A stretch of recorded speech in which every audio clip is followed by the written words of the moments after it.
Hi guys, welcome back to the channel. Little different scenery today, but I thought this would be a good place to highlight what I was helping a member with on the Obsessed Golf Club. Just clarifying the difference in how he was interpreting pelvis sway and looking at the number. I think there's good ways for the pelvis to sway and obviously bad ways for the pelvis to sway in the backswing. So today I wanted to go through, I think, a common fault that lots of golfers have when it comes to trying to minimize sway and how they're going about it versus, I would say, optimizing sway and using it to your advantage. So a different way to think about it today, and I wanted to go through it in this video. Looking forward to sharing it with you.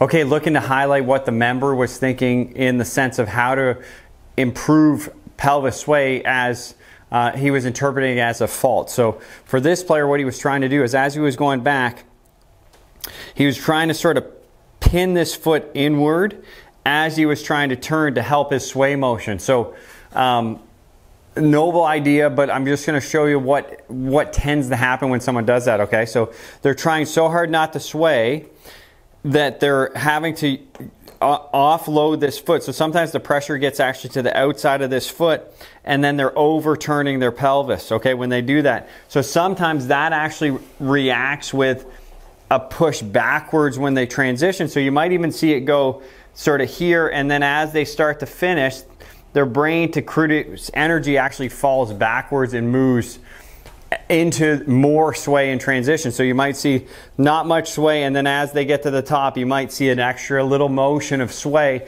So I'm just going to show you sort of step 2 of this, what I'm recommending for this player and how he can improve that top of backswing position.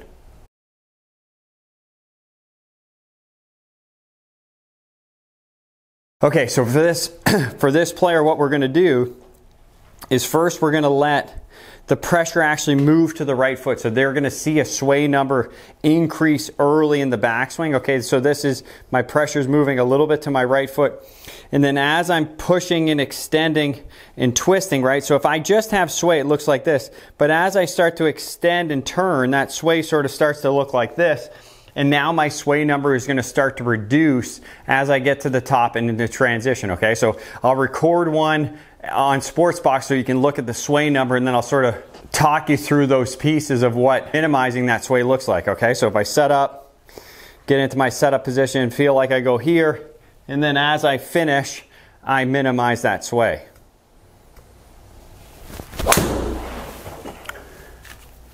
Okay, so I have this in the 3D app. So looking at that line on my right hip, and we're looking at the pelvis sway number here on the right.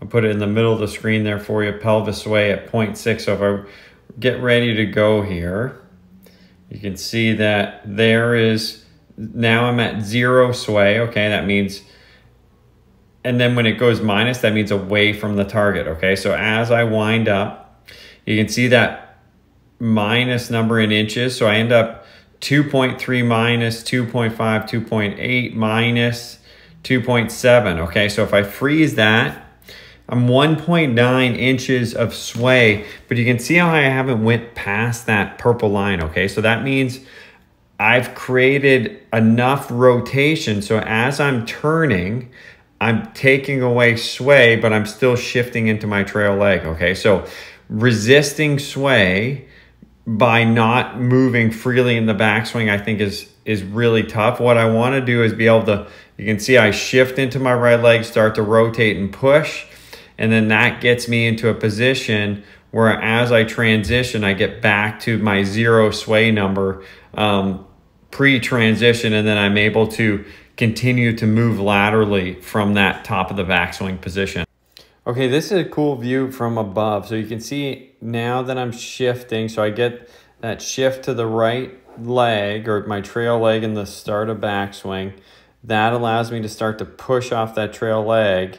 And then you can see how, if I zoom in a little bit, you can see how that pelvis wants to move back. So even though there's reading some sway, as I'm able to transition out of that position, I'm able to push because I'm on my right side, able to push back into my left side and then get into a good impact position.